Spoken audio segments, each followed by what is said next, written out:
Ever wondered how a misunderstood and often misdiagnosed disease like myasthenia gravis operates?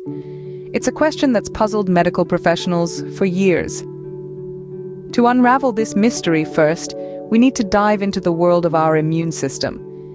Myasthenia gravis is an autoimmune disease, which means it's a case of mistaken identity where our own immune system becomes our adversary.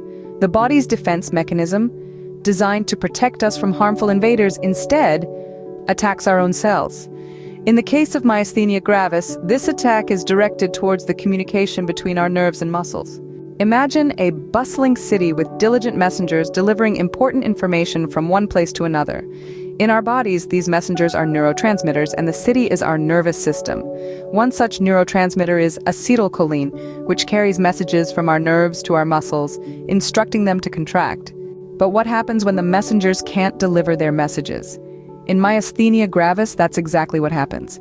The immune system produces antibodies that block, alter, or destroy the receptors for acetylcholine at the neuromuscular junction, which is the meeting point of nerve and muscle. This prevents the muscle from receiving the nerve's message, leading to muscle weakness. This mechanism is primarily driven by a type of protein known as an Ig-binding cell surface protein.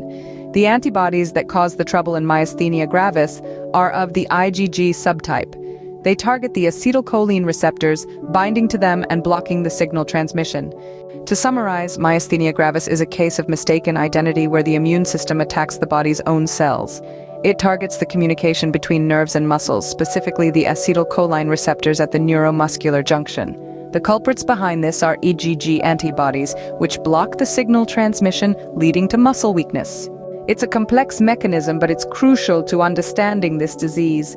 The more we know about such conditions, the better we can diagnose, treat, and ultimately find a cure. It is a testament to the importance of continued research and development in the medical field. So the next time you hear about myasthenia gravis, remember it's not just a rare disease with a difficult name.